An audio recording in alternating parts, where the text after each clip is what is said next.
Sean todos bienvenidos. Vamos a empezar ya con este programa, Doctrina para la Vida, este estudio de la serie de los profetas menores del libro de Oseas. Así que sean todos ustedes bienvenidos, hermanos. Y bueno, estamos alegres, ¿verdad? Para un jueves más, estar con esta enseñanza que es de mucha bendición para nuestras vidas. Así que, hermanos, vamos a poner en las manos del Señor Jesucristo esta serie, y así que los invito donde estén que inclinen su rostro y vamos a orar. Padre nuestro, que estás en los cielos, santificado sea tu nombre. Gracias, Señor, por este estudio de hoy, Padre. Ayúdanos a entender más de tu palabra, que seamos no solo oidores, sino hacedores de tu palabra, Señor. Gracias por todos los hermanos que están aquí conectados. Gracias por el hermano Stephen que trae este estudio. Dale sabiduría, Señor. Y quédate con nosotros hasta el final de este programa. Que lo reciba, Señor, y danos sabiduría sobre todo. Todo esto te lo pedimos en el nombre de Cristo Jesús. Amén. Bueno, hermanos, vamos a tener ahí una pequeña, una corta lectura bíblica. Y dice, el evangelio en tu vida puede crecer tanto que será un poderoso y refrescante refugio, en que hallarás paz y descanso para tu alma. El evangelio es un bendito refugio.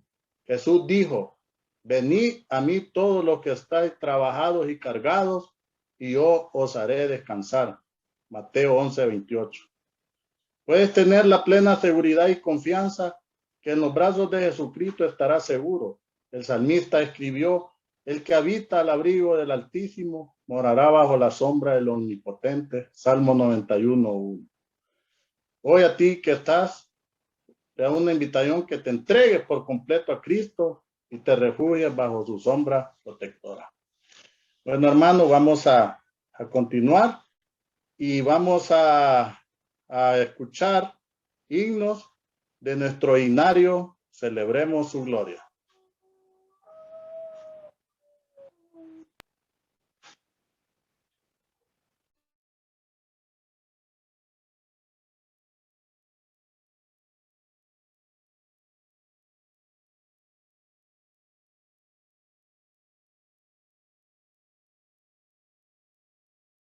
A continuación entonaremos el libro de los Salmos. En el capítulo 119, versículo 18 nos dice, abre mis ojos y miraré las maravillas de tu ley. Entonemos al Señor con gozo.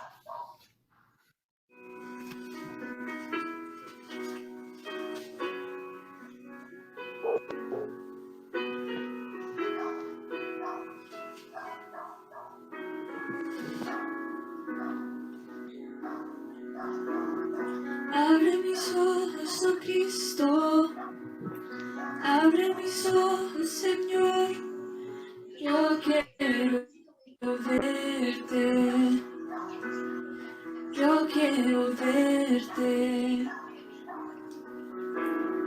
Abre mis ojos, oh Cristo, abre mis ojos, Señor, yo quiero verte.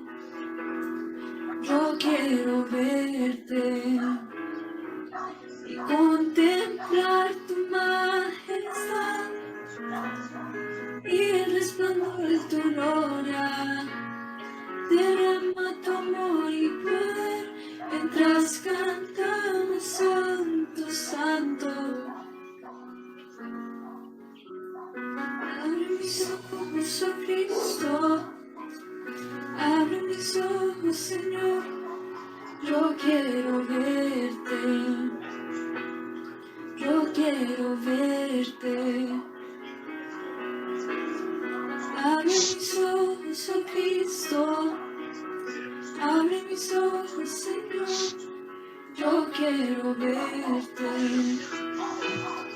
yo quiero verte. Y contemplar tu majestad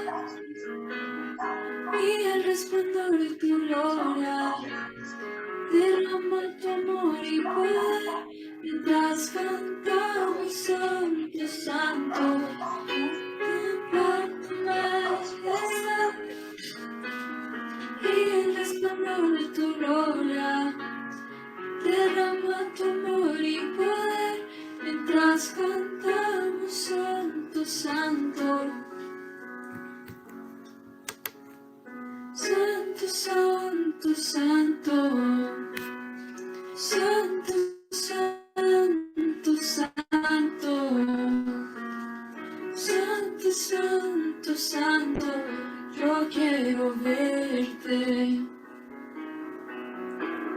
Santo, santo, santo, santo, santo, santo, santo, santo, santo, yo quiero verte.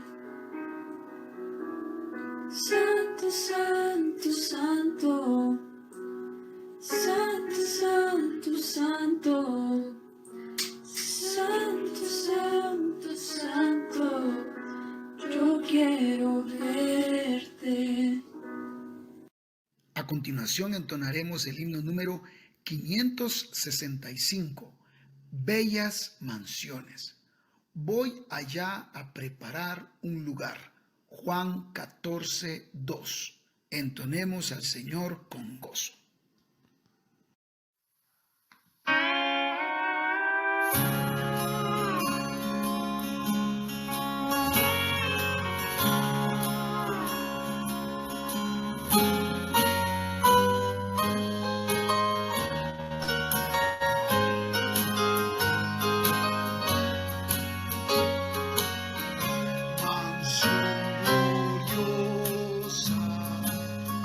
Tengo yo en el cielo, todas las maldades nunca entrarán,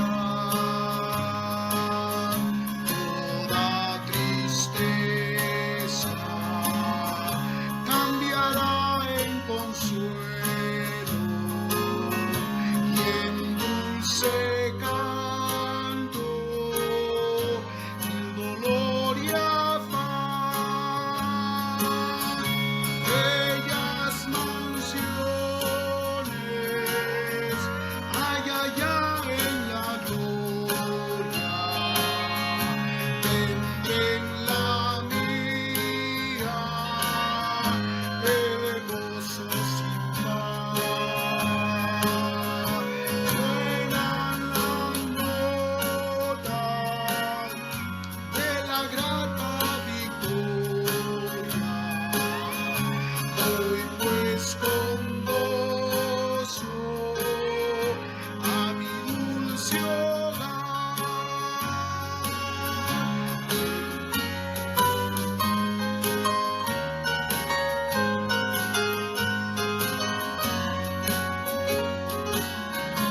En este mundo predomina el llanto, somos sujetos al dolor fatal,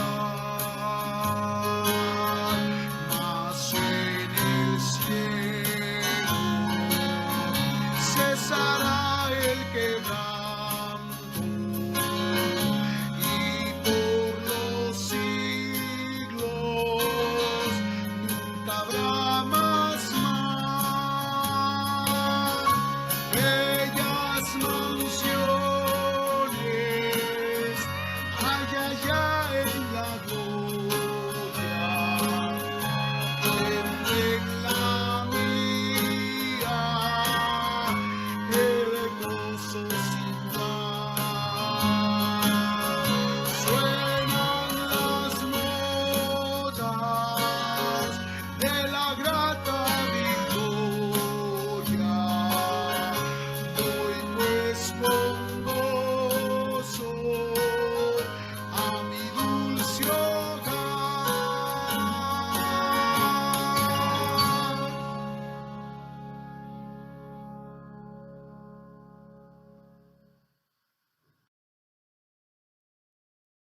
A continuación entonaremos del himnario Celebremos su Gloria el himno número 166, titulado Maravilloso es el gran amor. La carta a los Efesios 2:7 nos dice: para mostrar en los siglos venideros su gracia en su bondad. Entonemos al Señor con gozo.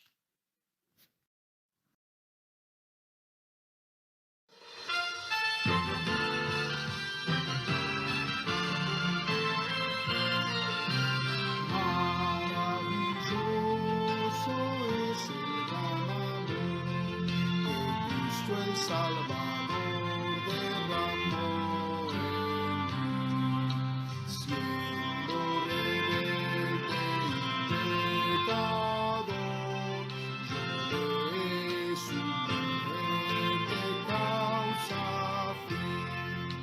Grande sublime, inmensurable amor por mí murió el Salvador. Con maravilla de su amor, por mí murió el Salvador. Jesús celeste hogar abandonó, dejando posición, gloria y honor. De todo ello se despojó, por rescatar al pecador. Misericordia inmensa él mostró, su amor me alcanzó. Oh, maravilla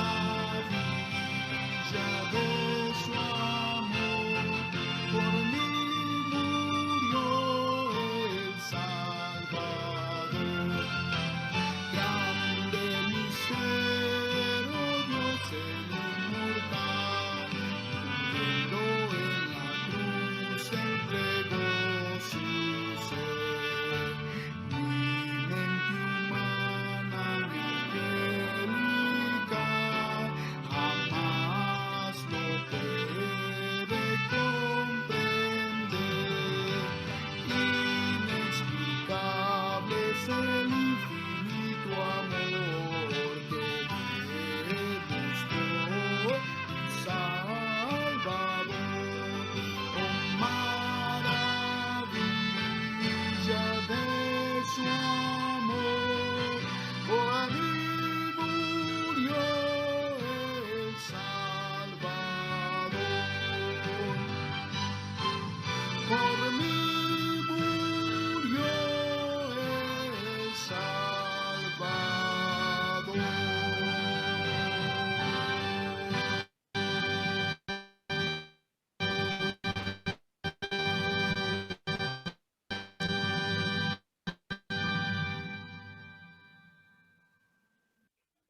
Bueno, hermano, continuando, vamos ahora a presentar las noticias del fin y estas van a ser presentadas por nuestra hermana Jenny Cepeda.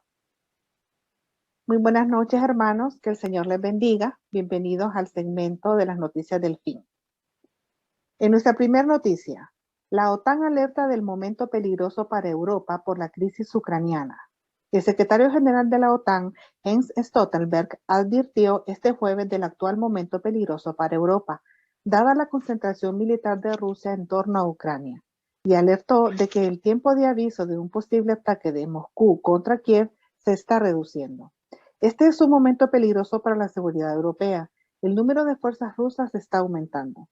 El tiempo de aviso de un posible ataque se está reduciendo, declaró el político durante una rueda de prensa junto al primer ministro del Reino Unido, Boris Johnson, con quien se reunió en la sede de la Alianza en Bruselas. Stoltenberg anunció que ha enviado una carta al ministro de Exteriores de Rusia, Sergei Lavrov, en que le invita a seguir con el diálogo en una serie de reuniones del Consejo OTAN-Rusia. El foro de encuentro entre las dos partes para encontrar una forma diplomática de avanzar. Insistió en que la OTAN no es una amenaza para Rusia, pero instó a estar preparados para lo peor, al tiempo que seguimos fuertemente comprometidos con encontrar una solución política. El secretario general de la alianza recordó que Rusia ya ha acumulado más de 100,000 soldados listos para el combate en torno a Ucrania. En opinión de Johnson, en Moscú aún no se han tomado una decisión sobre si invadir o no Ucrania, pero ello no significa que sea imposible que algo absolutamente desastroso pueda ocurrir muy pronto, y alertó de que se trata de la mayor crisis de seguridad que Europa ha afrontado en décadas. En nuestra segunda noticia, Rusia fortalece su presencia en América Latina mientras continúan las tensiones con Ucrania. En medio de su política de riesgo calculado en Ucrania, el presidente Vladimir Putin también ha estado ocupado intentando expandir la influencia de Rusia a miles de kilómetros de distancia en América Latina. Habló con Daniel Ortega, el presidente autoritario de Nicaragua, por primera vez desde 2014. También llamó a los líderes de Venezuela y Cuba. Recibió al presidente de Argentina, Alberto Fernández, quien durante la visita al Kremlin prometió reducir la dependencia de su país con Estados Unidos. El frenesí de diplomacia personal dirigida hacia América Latina por parte de Putin durante el periodo de más alto riesgo de su mandato reafirma lazos que datan de la Guerra Fría y da cuenta de la naturaleza global de sus ambiciones. Ejercer influencia incluso en regiones lejanas. Está intensificando la interacción y creando lazos hacia un territorio cada vez mayor del hemisferio occidental, que incluye países que tradicionalmente han sido cercanos a Washington, como Brasil y Argentina. La intensificación de las relaciones sucede cuando Putin ha amenazado con tomar medidas técnico-militares no especificadas si no consigue las garantías de seguridad en Europa del Este que les exige a Estados Unidos y a la OTAN. Como es habitual, las verdaderas intenciones de Putin son difíciles de descifrar. Su campaña hacia América Latina podría ser un amago, un modo de complicar la respuesta de Occidente a su invasión amenazada de Ucrania. Al mismo tiempo, los líderes latinoamericanos tienen sus propias agendas políticas y podrían estar usando a Putin para ganar influencia con Estados Unidos, que, junto con China, aún dispone de una mayor influencia general en la región.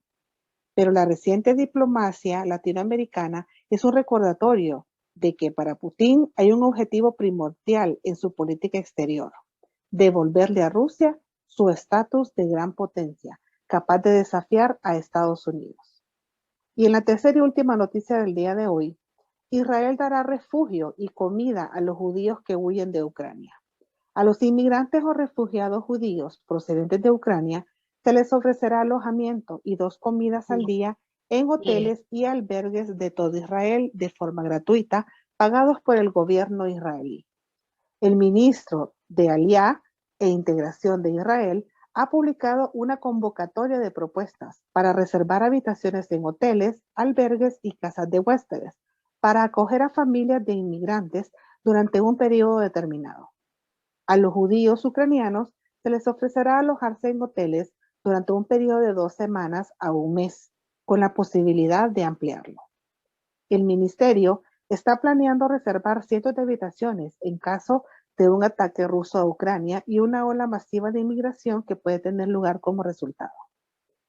El Ministerio de Aliyah e Integración está interesado en recibir ofertas de hoteles, albergues y casas de huéspedes de todo el país que puedan proporcionar al menos 20 habitaciones que puedan alojar a individuos y familias de inmigrantes en régimen de medida pensión durante un periodo de 2 semanas a un mes. El ministerio subrayó que la empresa, llámese hoteles, está obligada a realizar los compromisos al instante, ya que el ejército ruso puede atacar Ucrania en cualquier momento. La oficina avisará con unos días de antelación a cada sitio antes de la llegada de cada grupo. Según un documento oficial, el alojamiento debe ser en régimen de media pensión, es decir, con 2 comidas completas al día, que cumplirá las condiciones sanitarias definidas por el Ministerio de Sanidad. La comida debe ser kosher, según el documento oficial. El periodo de contrato con los posibles hoteles comenzará a partir de la fecha de la firma del acuerdo hasta el 7 de abril del año 2022. La empresa se reserva la opción de ampliar el periodo inicial del contrato por un periodo adicional. Esto ha sido todo por el día de hoy, hermanos, en las noticias del fin. Que el Señor les bendiga. Gracias, hermana. Vamos a continuar y vamos con la información de la semana. El sábado 26 de febrero tendremos nuestro dispensario médico gratuito mensual. Contaremos con los servicios de medicina general, ginecología y dermatología.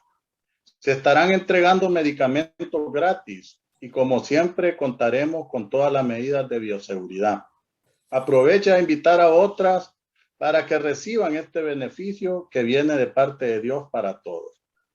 También, hermanos, les recordamos la importancia de ser parte del culto de doctrina para la vida, todos los jueves a las 6:30 p.m. Los esperamos con la nueva serie de estudio denominada Los Profetas Menores, iniciando con el libro de Oseas, ahora en su modalidad de culto en vivo por vía Zoom. Con anticipación se le estará enviando el link del culto para que se pueda conectar.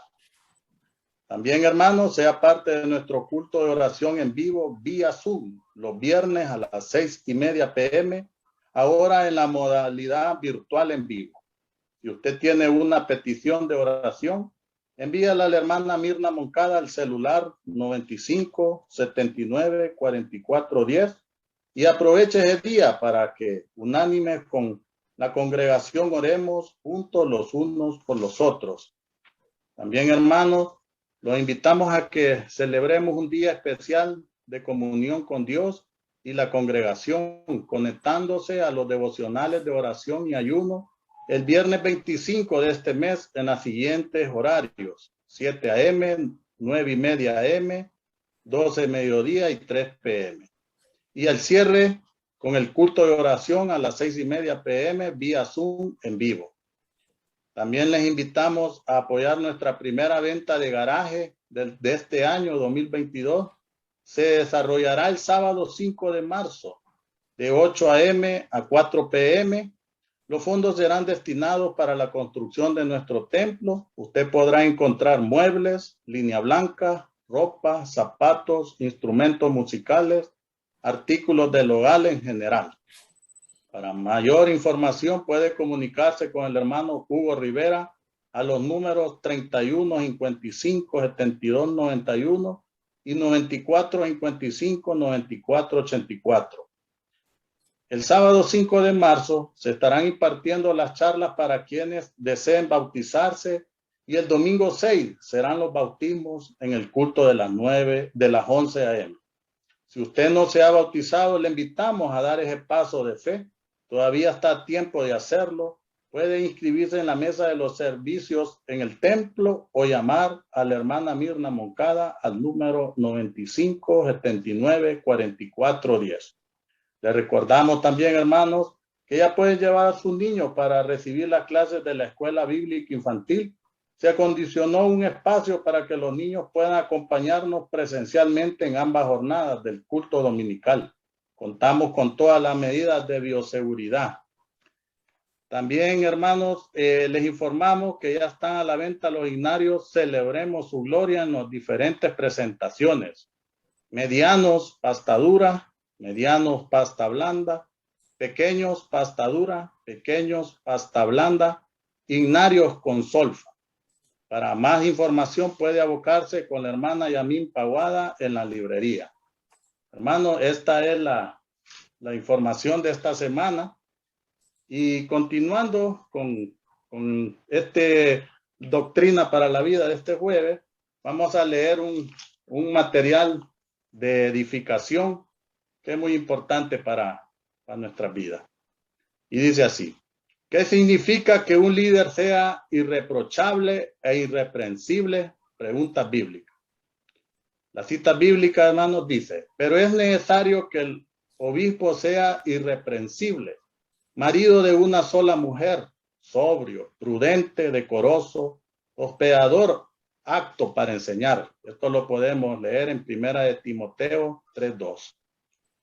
¿Por qué es necesario que el obispo sea irreprensible? Como administrador de Dios, no soberbio, no iracundo, no dado al vino, no pendenciero, no codicioso de ganancias o ganancias deshonestas. Esto lo leemos en Tito 1:7.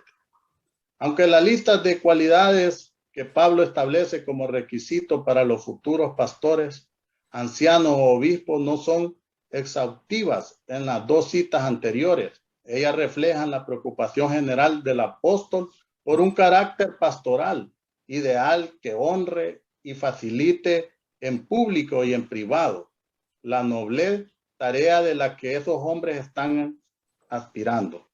La primera cualidad que vemos en la carta de Timoteo es irreprochable, en primera de Timoteo 3:2, y en Tito, irreprensible, en Tito 1:7.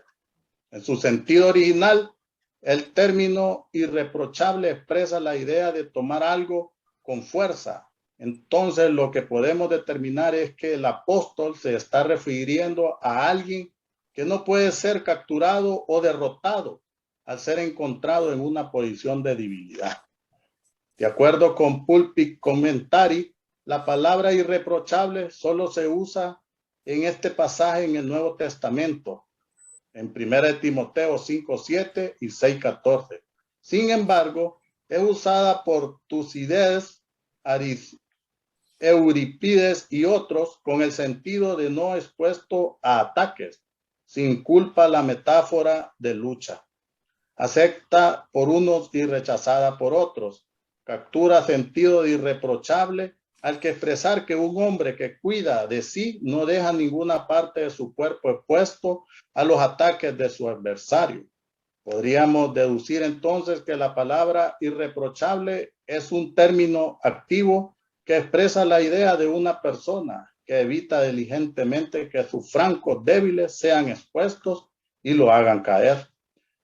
No es simplemente una cualidad con la que pueda ser reconocido, sino una actitud de lucha activa y permanente contra mis propias debilidades. Richard Baxter, un puritano del siglo XVII, expresa esta actitud defensiva en el carácter pastoral de la siguiente manera: ten cuidado de ti mismo para que tu ejemplo no contradiga tu doctrina y para que no seas como piedra de tropiezo delante de los ciegos y que pueda ser una ocasión para su ruina. Para que no digas algo con tu vida diferente de lo que dices con tu lengua y seas el mayor estorbo para tu propia obra. Una palabra orgullosa, poco amable, autoritaria, una disputa innecesaria, una acción codiciosa puede cortarle la garganta a un sermón y hacer que se pierda el fruto de todo lo que ha estado haciendo. ¿Por qué Pablo pone estas cualidades en primer lugar de la lista? Mi primera respuesta sería que quizás el apóstol pensó que no hay mejor cualidad que aquella en la que el mismo candidato al ministerio puede demostrar que ha sido capaz de dominar sus propias debilidades, conociendo sus propios flancos débiles, no para justificarlos, sino para colocarlos bajo el señorío de Cristo y denominarlos con el poder del Espíritu Santo.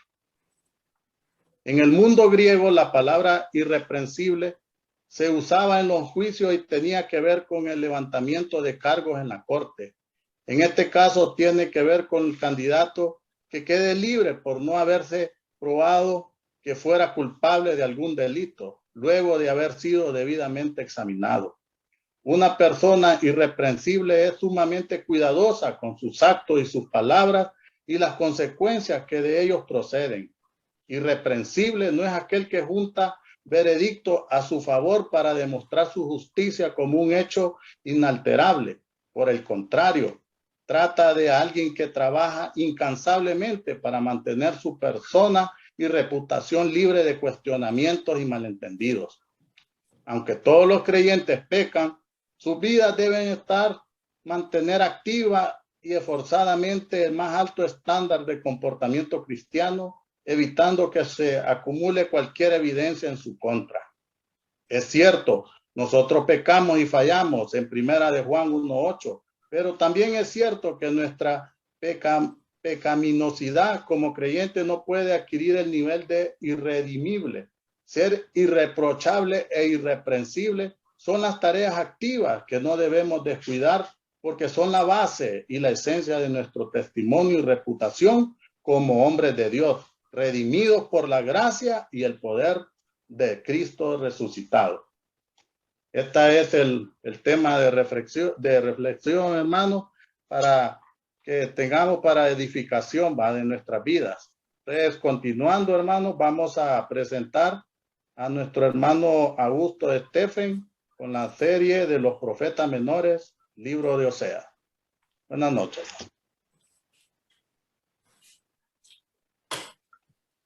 Buenas noches, hermanos. Que Dios les bendiga a todos los que en esta hora se han conectado para este estudio. Me gustaría poderles ver los rostros a cada uno, ¿verdad? Para así no sentirme como que estoy solitario en este culto. Así que si pueden encender, hermanos, sus cámaras, sería fabuloso, ¿verdad?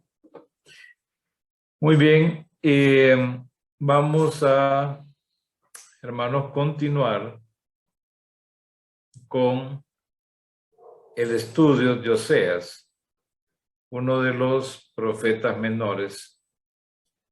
Ya sabemos perfectamente cuando hablamos de profetas menores, nos referimos precisamente a que son libros que no son grandes, no son extensos, como lo son los libros de Ezequiel, Jeremías, Isaías, que son denominados profetas mayores, ¿verdad? Los profetas menores son precisamente eso, ¿verdad? Básicamente. Pero se les llama no en cuanto a la autoridad, no en cuanto a la inspiración, ¿verdad? Sino que es por la extensión de los ¿cómo se llaman? De sus escritos. Se le llama también los 12, aún en la Biblia hebrea. ¿Cómo se llama? En la Biblia nuestra, en la Biblia cristiana, pues son los profetas menores, que son 12. Estamos estudiando entonces el primero de los profetas menores, ¿verdad? Llamado Oseas. En el culto anterior, pues habíamos avanzado bastante acerca de lo que es el fondo histórico, porque para poder entender un libro tenemos que adentrarnos en lo que es el contexto histórico en que se desenvolvió el profeta y también todas las circunstancias que rodearon el ministerio del profeta, principalmente las políticas. Habíamos hablado que su ministerio se ejerció durante el reino dividido. Sabemos todos, hermanos, que la monarquía que se había mantenido unida durante el reinado de David, de Salomón, se dividió completamente. Se dividió a causa de el hijo de Salomón, ¿verdad? ¿Cómo se llama? Una situación ahí de imprudencia por parte del hijo de Salomón, debido a su misma juventud, que provocó la división del reino. Lo que es el reino del norte, conformado por 10 tribus, y el reino del sur por 2 tribus. Bajo el reino del norte estuvo, comenzó uno de los reyes llamado Jeroboam. Él, ¿cómo se llama? Fue un rey que, según nos dice la Biblia, hizo lo malo ante los ojos de Dios. Hizo lo malo, básicamente. Trajo, o mejor dicho, fue el promotor de la idolatría de parte del pueblo de Dios, de parte de Israel, del pueblo escogido de Dios, ¿verdad? Entonces, para que nos pongamos en contexto, ¿verdad? Ahí comenzó básicamente lo que es el reino del norte, bajo, podemos decir, bajo Jeroboam. No el Jeroboam que habla aquí, ¿verdad? En 1:1. Ese sería un Jeroboam segundo, si no estamos hablando del Jeroboam primero. Bien, entonces nos habíamos quedado en lo que es el autor del libro. El autor del libro se deduce del mismo libro, básicamente porque nos dice que el autor, bueno, el nombre del libro es Oseas, o podemos decir que serían las profecías de Oseas, ¿verdad? Así lo dice en 1:1, dice palabra de Jehová que vino a Oseas, ¿verdad? ¿Cómo se llama? El periodo que Oseas ejerció su ministerio profético se deduce del libro mismo, porque menciona que reyes estaban en ese momento gobernando tanto Israel como Judá, o el reino del norte y el reino del sur, ¿verdad? Se deduce del mismo libro, ¿verdad? Quiero decirles antes de continuar que Oseas significa salvación, ¿verdad? Ese es el significado de ese nombre. Y es el nombre básicamente apropiado para el ministerio profético de Oseas. Porque quieras o no, ¿verdad? Cuando es curioso que el Señor es el que muchas veces coloca el nombre que van a tener ciertos personajes históricos que tienen que ver básicamente con la historia de Israel en cuanto a su juicio, castigo, pero también restauración, ¿verdad? Entonces, Oseas significa salvación. ¿Por qué salvación? Realmente porque, si bien es cierto que el libro nos habla de juicios que Dios iba a traer sobre el reino del norte, ¿verdad? Juicios que debido a su maldad, debido a su corrupción que habían caído, ¿verdad? La corrupción moral, al hecho que habían abandonado la ley, habían abandonado a Dios y se habían vuelto a la idolatría, al culto, a imágenes y a la práctica de cultos. Pero también Dios promete restaurar a la nación. Entonces promete salvarla también. Entonces, por eso es que Oseas significa salvación también, porque Dios salvará a su pueblo, ¿verdad? En un momento dado de la historia, a lo largo de la historia, ¿verdad? Dios va a traer salvación a su pueblo escogido, como el libro mismo lo dice, ¿verdad? Muy bien, el periodo de tiempo, como les digo, en que Oseas ejerció su ministerio son aproximadamente unos 30 años. Según los datos históricos, él ejerció un ministerio entre el año 755 al 725 a.C. Ese fue el periodo, 30 años. ¿Verdad? Ejerció ¿cómo se llama? Su ministerio profético, ¿verdad? O sea que Dios fue el que lo envió ahí al reino del norte. Era, de lo poco que se sabe, era ciudadano del reino del norte, ¿verdad? Por el mismo idioma que él hablaba. Se deduce, como le digo, del mismo libro. Se nos dice que era hijo de Beri, ¿verdad? No sabemos mucho, digamos, acerca de Beri, salvo lo que nos dice ahí, ¿verdad? Que era hijo de él. Esa era la costumbre en aquel tiempo, bueno, decir, bueno, fulano de tal, hijo de tal persona, ¿verdad?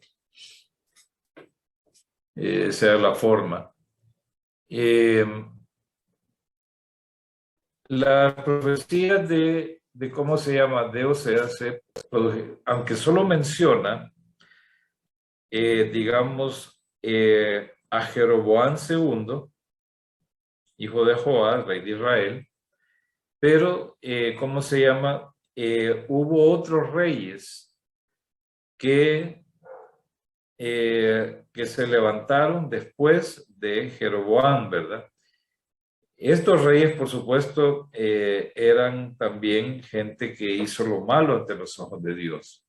Y por lo general su ejercicio de rey duró muy poco tiempo, ¿verdad? Y es así como vemos que después de Jeroboam hubo 7 reyes más, ¿verdad? Zacarías, Salum, Manahem, Pecaías, Peca y Oseas, ¿verdad? Esos fueron los reyes. Se supone que Oseas estuvo básicamente durante el periodo de esos reyes. Estuvo, ¿cómo se llama? Profetizando, ¿verdad? Y por eso les decía que más o menos las profecías abarcan unos 30 años y fueron compiladas alrededor del año 725 a.C. O sea que antes de que cayera el reino del norte y fuera llevado cautivo por los asirios, entonces, ¿cómo se llama? Se asume de que en ese tiempo, en el año 725, fueron compiladas las profecías. El reino del norte cayó en el año 722, o sea, fueron conquistados y llevados cautivos por parte del imperio asirio. La verdad que los asirios eran un imperio sumamente cruel, ¿verdad? Sumamente cruel. Ellos eran personas que no tenían ningún afecto natural, sino que eran sumamente crueles con las naciones que conquistaban, ¿verdad? Y es muy probable que Oseas vivió lo suficiente como para ver las profecías cumplidas. O sea, las profecías se puede decir inmediatas o de corto plazo, cumplidas, ¿verdad? Entonces él las vio básicamente. Otro dato importante que quiero mencionarles también es que el libro de Oseas es uno de los más citados en el Nuevo Testamento. Es uno de los libros que tanto nuestro Señor como los apóstoles lo citaron. Por ejemplo, cuando leemos San Mateo 9:13, ¿verdad?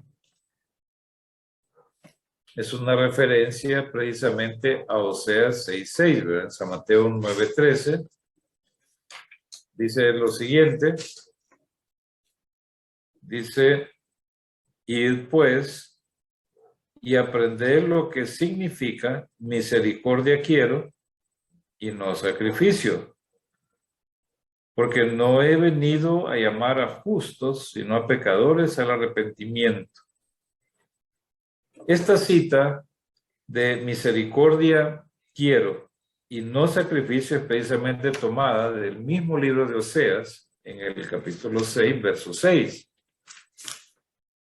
¿Verdad? El Señor la aplica, digamos, a los, ¿cómo se llama? A los fariseos que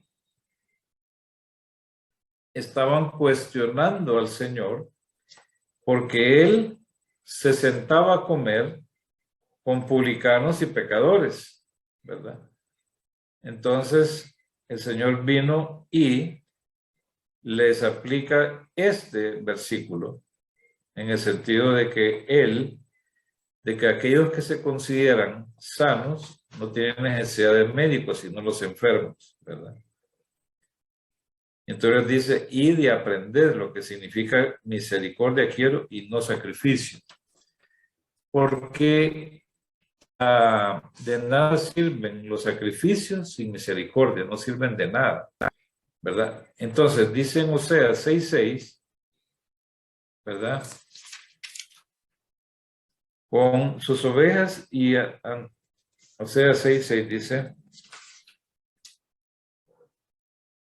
porque misericordia quiero y no sacrificio, y conocimiento de Dios más que holocaustos. O sea, en este sentido significa que la nación se había corrompido tanto, pero aún así ellos no dejaron de hacer los sacrificios que de alguna u otra forma ellos estaban todavía practicando, ¿verdad? Estaban practicando, aunque sabemos bien que ellos no necesariamente hacían sacrificios de acuerdo a como Dios lo había mandado, ¿verdad? En un lugar único, en una ciudad que Él había escogido, en este caso Jerusalén, y era el templo. Ellos ofrecían sacrificios en, ¿cómo se llama?, en los lugares altos, en, ¿cómo se llama?, en los lugares bajo los árboles que daban sombra. Ellos presentaban ahí sus sacrificios, ¿verdad? Sus sacrificios, pero estos no eran apegados a la ley y por otro lado tampoco iban a ser aceptados por parte del Señor porque no provenían de un corazón recto delante de Dios, porque Dios lo que mira, hermanos, más que lo que nosotros ofrezcamos, Dios lo que mira nos mira a nosotros primero. Entonces, podemos decir que si vamos a dar algo, vamos a hacer un sacrificio, cualquier tipo, o una obra, entonces la obra no es más importante como la actitud con que se hace. Esto me recuerda en el jardín del Edén, cuando Abel presentó su ofrenda al Señor y Caín presentó su ofrenda al Señor. Dice que Abel presentó una ofrenda de lo mejor, ¿verdad? De animales, de lo mejor. Entonces dice que Dios vio con agrado, miren ustedes el orden, a Abel y a su ofrenda. Porque Dios mira primero al hombre, no mira su ofrenda, sino al hombre. Entonces miró con agrado a Abel, ¿verdad? Al hombre primero. O sea, la rectitud de su corazón para con Dios, ¿verdad? La santidad de su vida.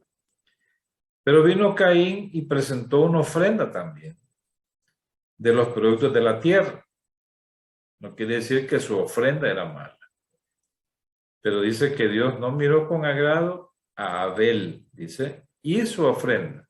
De nada servía. Entonces, la ofrenda, si la persona que lo ofrece no tiene un corazón recto. Y vemos cómo después lo demostró, ¿verdad? Decayó su semblante, dice la palabra, y se enojó tanto que, ¿cómo se llama?, que mató a su hermano, ¿verdad? Fue básicamente el primer asesinato que hubo ahí.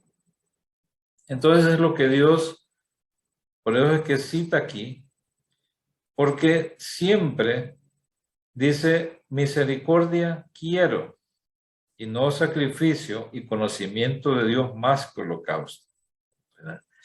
Entonces Dios no quiere, ¿verdad?, sino que Dios quiere que haya una actitud de misericordia. O sea, cuando habla de misericordia quiero, es que haya un parecido a como es Dios mismo. Que Dios es misericordioso y no nos castiga como debería castigarnos. Entonces, por eso que ahí el Señor cita a Oseas, ¿verdad?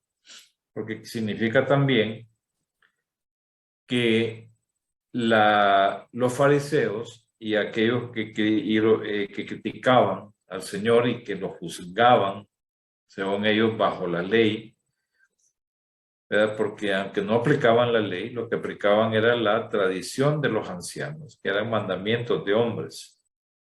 ¿verdad? Entonces lo criticaban. Dice, ¿por qué el Señor se junta? Si fuera realmente el Mesías, no se juntaría con esos publicanos, esos pecadores, con esa gente, ¿verdad?, que practica el pecado, con esos cobradores de impuestos, ¿verdad? Entonces el Señor dice, no, ¿para qué hay que juntarse? Pero el Señor dice, yo los he venido a ellos. Ellos están enfermos, por lo tanto necesitan médico. Y no era, hermanos, una enfermedad física, ¿verdad?, sino espiritual, ¿verdad?, porque necesitaban, o sea, puso el Señor como una parábola ahí, ¿verdad? Los que están sanos, o sea, ellos estaban ávidos de justicia, la justicia de Dios que perdonaba sus pecados, ¿verdad? Entonces, como les digo, es un libro de los que más se menciona en la Escritura. El otro, como ejemplo también, vemos también en Romanos 9:25, también ahí hay una referencia al libro de Oseas. En Romanos 9:25.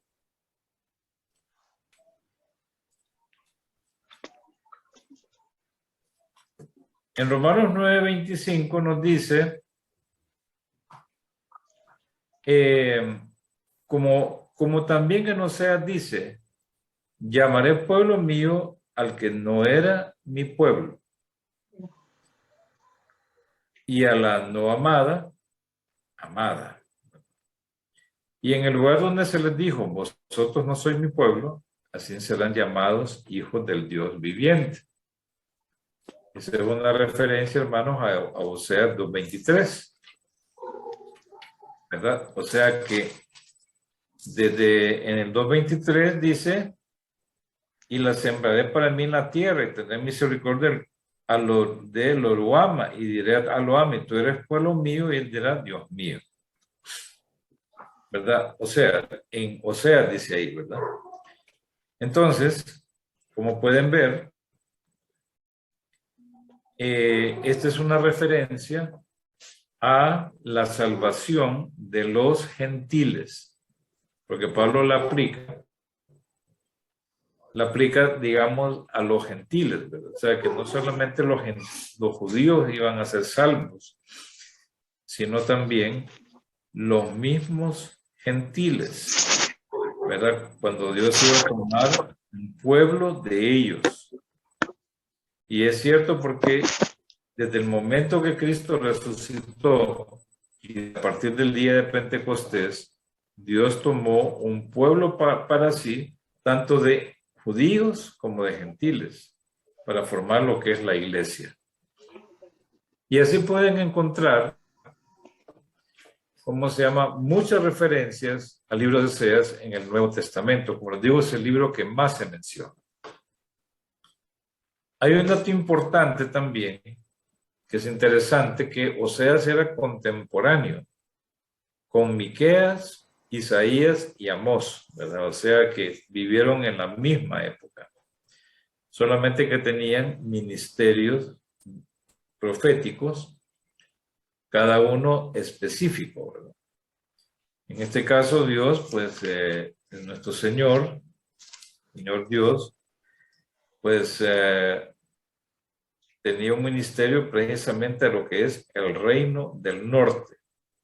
Ese era un ministerio, aunque había otros que tenían también ministerios específicos al reino del norte, ¿verdad? O sea, tenía algo muy especial hacia el reino del norte, las 10 tribus. Hablemos un poco ahora de los destinatarios.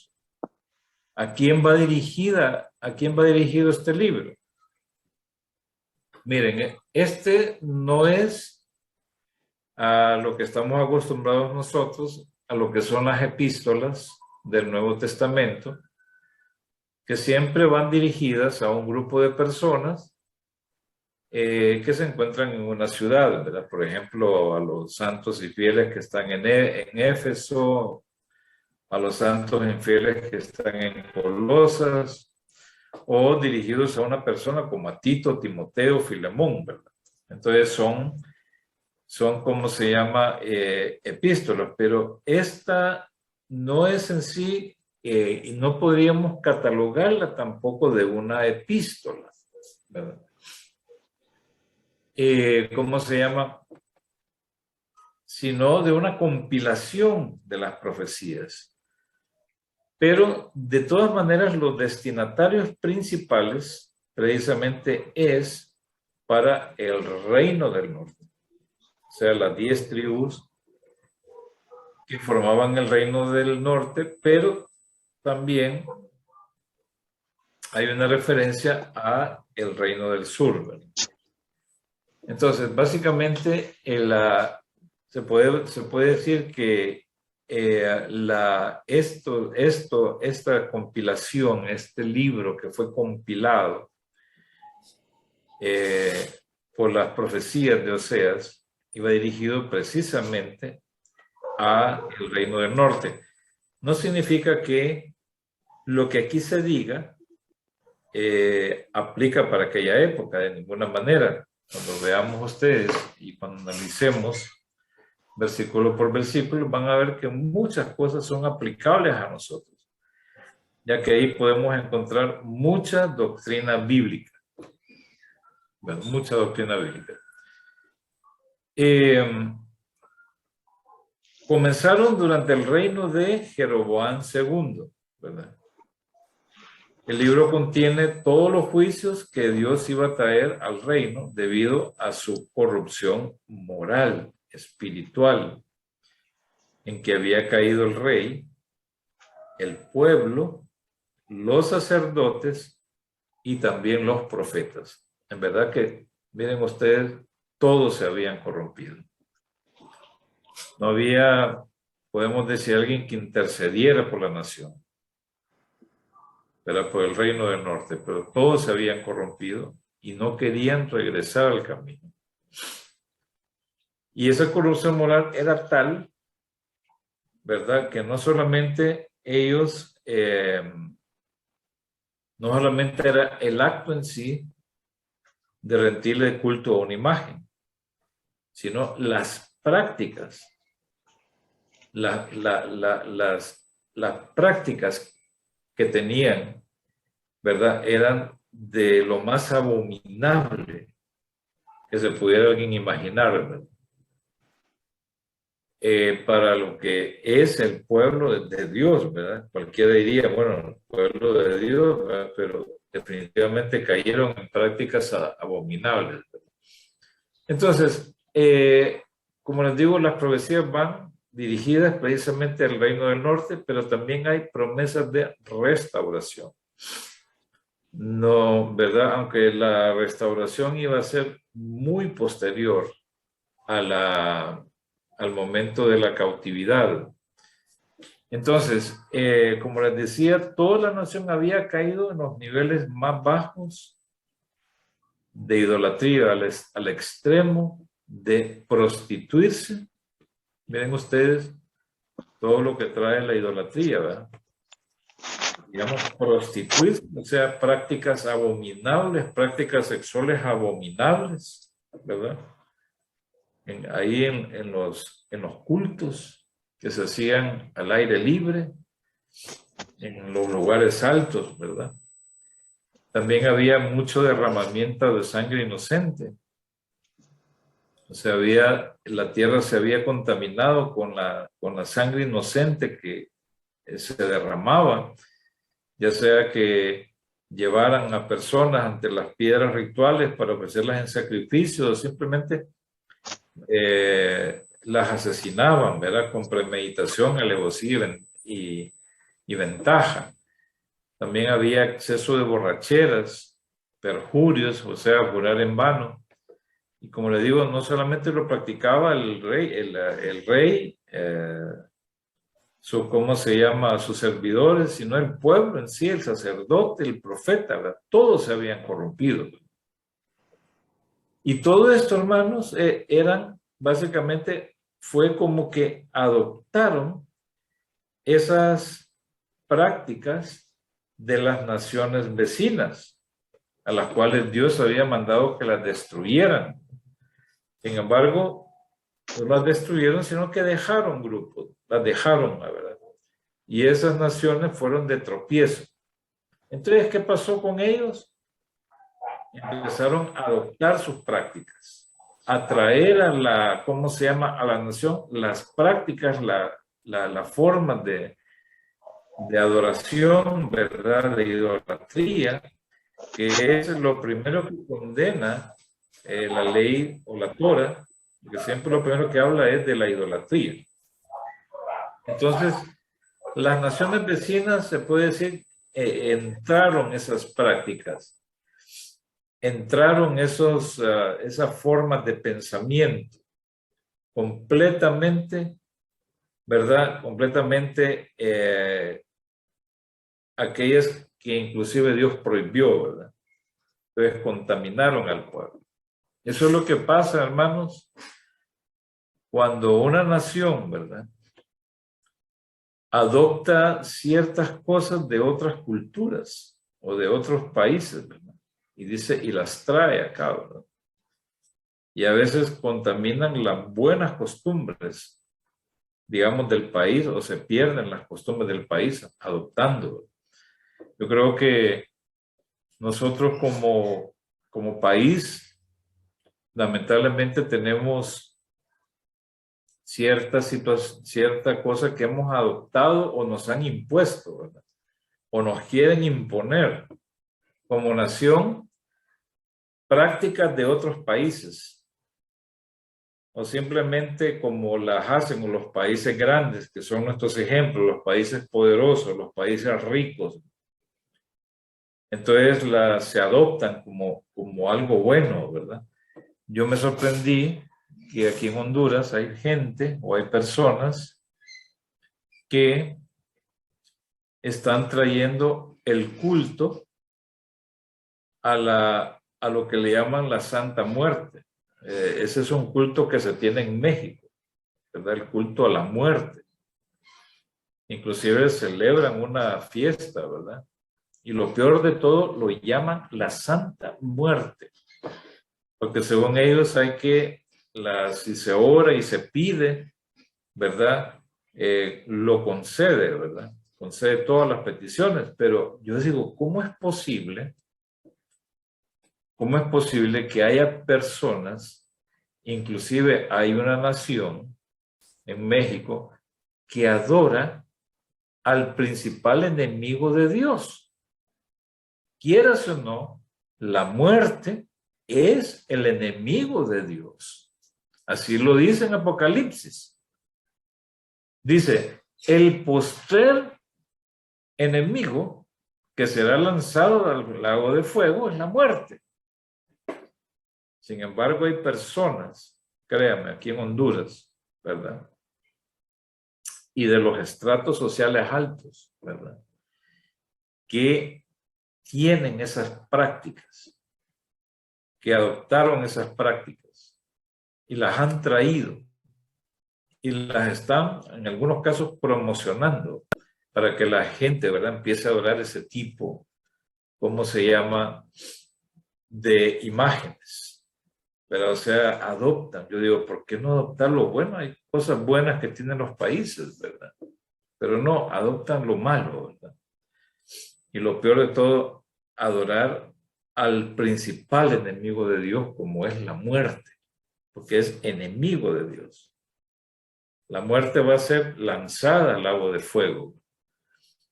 Y es lo mismo exactamente que pasó con la nación. Adoptaron prácticas, básicamente las naciones vecinas, que Dios mandó que no los hicieran, pero las adoptaron ahí. Dice ahí, la decadencia del reino del norte comenzó desde el momento, fíjense ustedes, hubo un momento político, podemos decir político. Desde el momento en que se dividió la monarquía durante el reinado de Roboam, el hijo de Salomón. Pero quiero también destacar algo muy importante.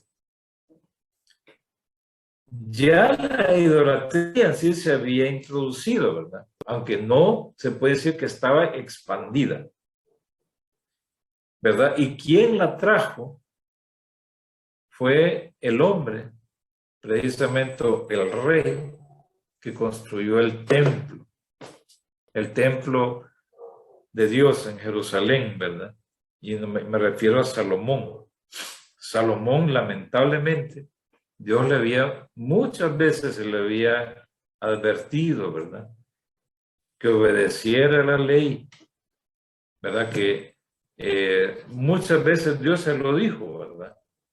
Y Dios sabe por qué, ¿verdad? Pero lamentablemente, Salomón dice, tuvo más de 1000 mujeres. Y cada una de esas mujeres que él tomó, trajo también sus propios ídolos y contaminó a Jerusalén, la llenó de ídolos, ¿verdad? Y también hizo que se desviara su corazón. Entonces Dios trajo el juicio de la división. Dios trajo el juicio de la división. Por ahí viene, ¿verdad? Entonces, ahí pasó, o sea, Salomón, ¿verdad? El que debía, el hombre sabio, lamentablemente, pero él trajo ahí, ¿verdad? Después vinieron y lo expandieron la idolatría. Pero después vino su hijo, que era un muchacho joven, imprudente, ¿verdad? ¿Cómo se llama? Se puede decir, oprimió al pueblo. Y lo que quería hacer también es oprimirlo más todavía. Pero ahí, en ese momento, el pueblo se dividió, ¿verdad? Se dividió completamente y el reino del norte quedó bajo el reinado de Jeroboam y solo quedaron 2 tribus para mantener, digamos, la descendencia de David. Pero de todas maneras, para el reino del norte, ahí comenzó, o sea que ahí fue su punto de inflexión, ¿verdad? Y al quedar bajo el reinado de Jeroboam pasaron muchas cosas, ¿verdad? Y es que este rey, que fue el primer rey de Israel, se pusieron los fundamentos que llevaron a los israelitas a la apostasía y dejar la ley de Moisés y habituarse a la idolatría, con la finalidad de evitar que el pueblo fuera a Jerusalén a adorar a Jehová, Dios verdadero, y que el reino se unificara nuevamente, ¿verdad? O sea que a pesar de que se había dividido el reino, pero había la gente, bueno, continuemos yendo a Jerusalén, ¿cómo se llama? Al templo. Pero van a ver ustedes que el rey Jeroboam tuvo como un temor, ¿verdad? De que el reino se fuera a unificar y que después a él vinieran y lo mataran, ¿verdad? O sea que él no estaba pensando en Dios, ¿verdad? No estaba pensando en obedecer a Dios, sino que estaba pensando en su futuro, en él mismo, ¿verdad? Pensando más como político que como un hombre temeroso de Dios, ¿verdad? Miren ustedes, quiero que veamos, hermanos, quiero que busquemos todos lo que dice Primera Reyes, capítulo 12.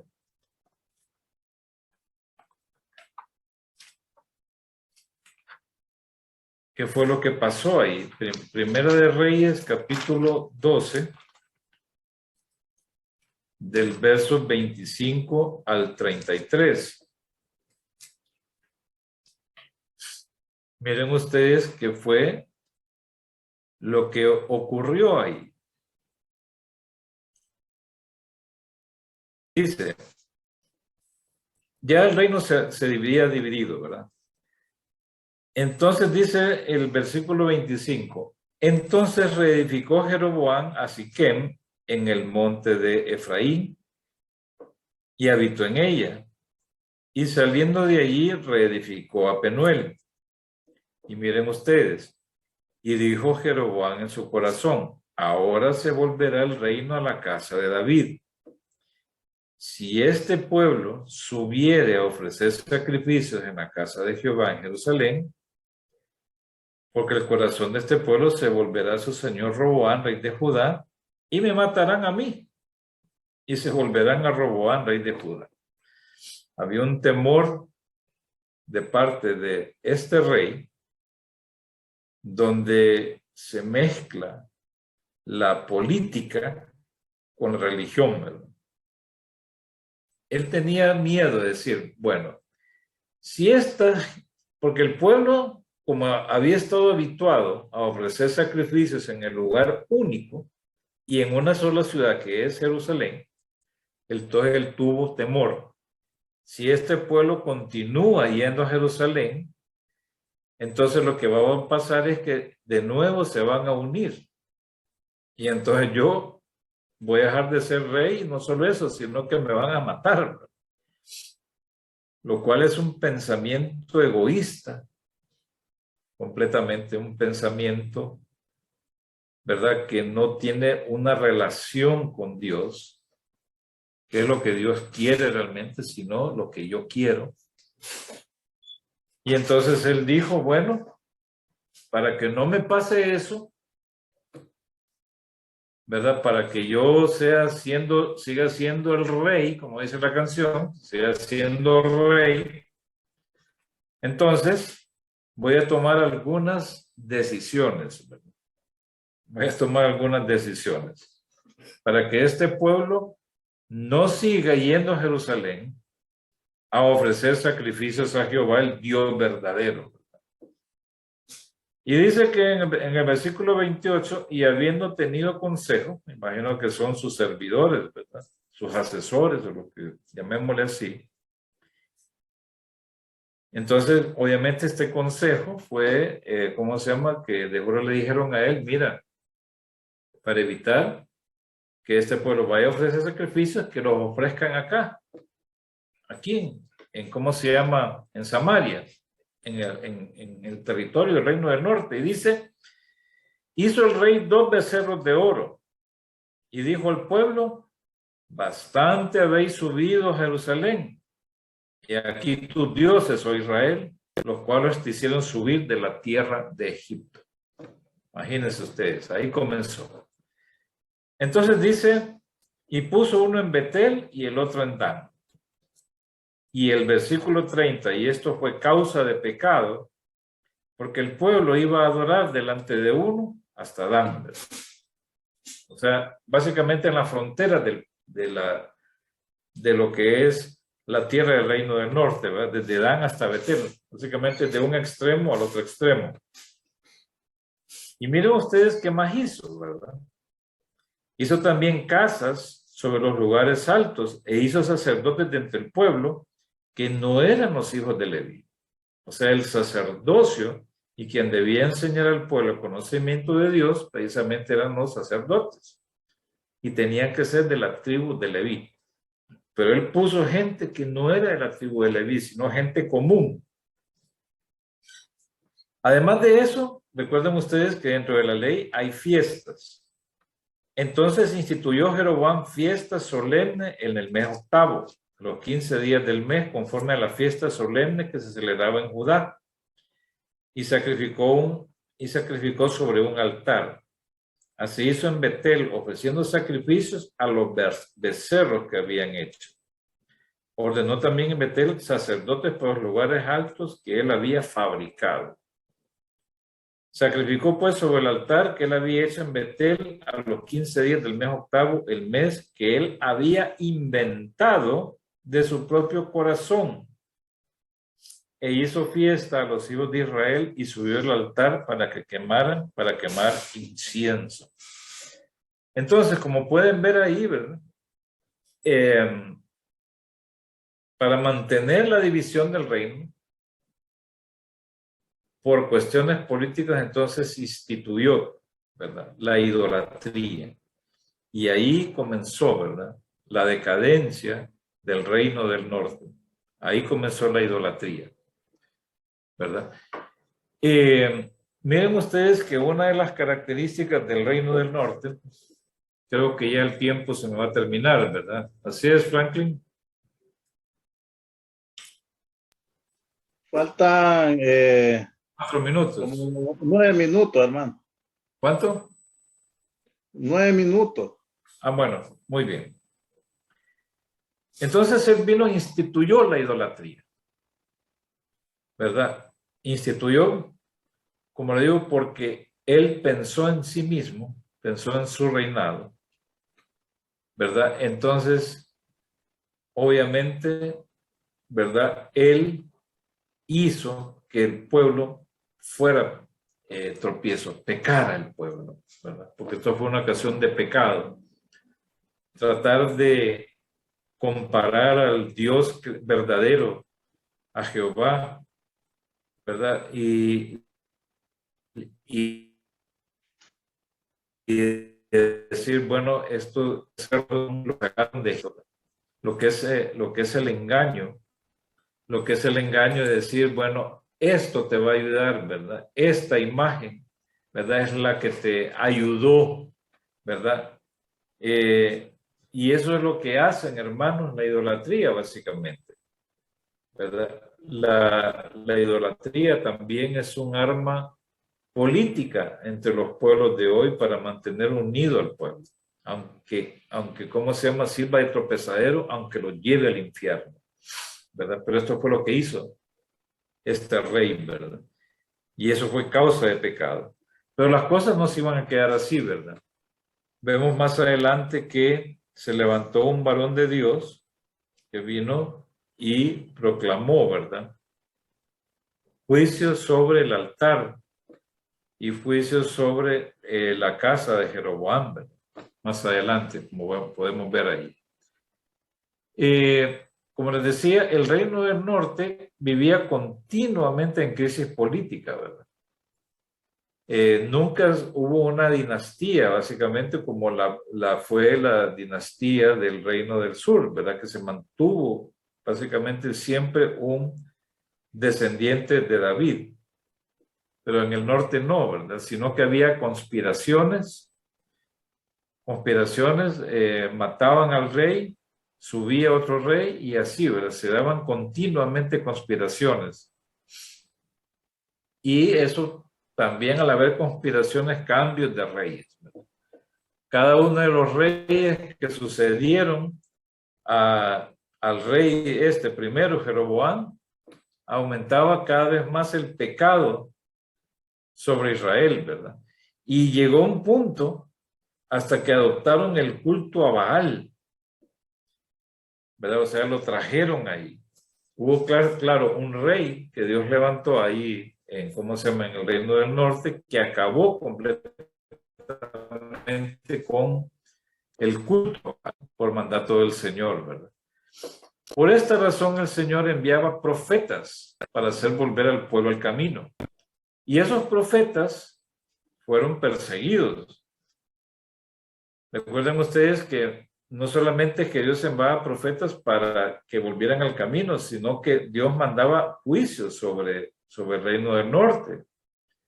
Por ejemplo, cuando Elías profetizó, ¿verdad? Los 3 años y medio de sequía, por la palabra de él, ¿verdad? Y andaban buscándolo por todo y nunca lo encontraban a Elías, hasta que Dios le dijo, ve, ¿verdad? Y levanta el juicio, ¿verdad? De la sequía. Entonces hubo juicio sobre la nación, ¿verdad? A causa de haber abandonado al Señor y haber adoptado, digamos, objetos que no son dioses, que lo que hay detrás de esos objetos realmente son demonios, ¿verdad? Son lugares que atraen los demonios, porque Pablo dice, el ídolo no es nada. El problema es el demonio que está de ese ídolo, detrás de ese ídolo. Entonces, vemos entonces que, hermanos, los destinatarios, precisamente este grupo, ¿cuál era el lugar y fecha de redacción? Lo que puedo decirles, hermanos, que esto no es como una epístola, en la cual, digamos, el hombre, digamos, la persona inspirada la va escribiendo en un momento determinado. Así como Pablo, bueno, la escribió en la cárcel, pero él la escribió en un solo acto. En cambio, lo que pasó con Oseas es de que él, como le digo, tuvo un ministerio durante 30 años. Y en esos 30 años, él profetizó. Entonces, lo que pasó que después lo que hicieron fue, ¿verdad? Una vez que terminó su ministerio profético es, según la historia, él regresó se fue de ahí, de Samaria, y vivió ahí en, ¿cómo se llama? En Judea o en el Reino del Sur. Y sus discípulos se encargaron de compilar todas sus profecías. O sea, ahí tuvo el tiempo de él de compilar todas las profecías durante los 30 años del ministerio profético. Es difícil poder acordarse, ¿verdad? De cómo se llama, de todo lo que si alguien dice que se acuerda de lo que dijo hace 30 años, ¿verdad? No se lo voy a creer, ¿verdad? No se lo voy a creer. Pero ahí está lo que es la inspiración, ¿verdad? Cuando Dios cuando ejerce una influencia controlante para que la persona escriba lo que pasó durante un periodo largo de tiempo. Entonces ahí fue donde Oseas, él escribe básicamente, o sus discípulos compilan todas sus profecías y ¿cómo se llama? Las ponen en un libro que iba a llevar el nombre del profeta. Se supone que fue en el año 725 donde se terminó de compilar toda la profecía. O sea, 3 años antes de que cayera el reino de Samaria en el 722 a.C. Entonces, esa sería más o menos la fecha en que terminó, en que se escribieron y se compilaron, ¿verdad? Y se escribieron. Y quedó el libro, ¿verdad? Quedó el libro para recordatorio de qué fue lo que pasó con el Reino del Norte y cómo Dios se propone básicamente restaurar de nuevo, ¿verdad? A la nación. Muy bien, hermanos, ahí nos quedamos, ¿verdad? Ahí nos quedamos. Hermano. Y continuaremos el próximo jueves. Gracias, hermano Augusto. Bonita serie, ¿verdad? Estamos ahí siempre. Y bueno, hermanos, ya para despedir, vamos a orar por las ofrendas, ¿verdad? Para poner en las manos de Dios esta maravilla que ofrendar y demás. Ahí donde estén, les pido que inclinen su rostro. Padre nuestro que está en los cielos, santificado, Señor, sea tu nombre. Gracias, Padre, por este estudio. Gracias, Padre, porque tú has permitido que estemos todos aquí reunidos, escuchando tu santa palabra. También venimos, Padre, a darte de lo mucho que tú nos das, que reciba estas ofrendas y estos diezmos, Señor, como olor fragante, a glorificar tu nombre, Padre. Provee, Señor, a los hermanos que tal vez no tienen empleo o un ingreso, para que ellos también puedan formar parte de esta gran bendición. Padre, gracias por esta serie, gracias por este estudio. Quédate con nosotros hoy, mañana y siempre, Señor Jesús.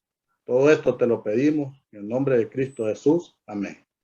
Amén. Además, hermanos, pues hemos llegado al final y solo para invitarles, pues el día de mañana, que vamos a tener el culto de oración. Recuerden que tenemos culto a las 7 a.m., 9:30 a.m., 12 mediodía, 3 p.m. y el cierre va a las 6:30, que es vía Zoom, hermanos. Así que los motivamos, los tanto cordialmente invitados y para ayunar y a orar, ¿verdad, hermanos? Por todas las peticiones.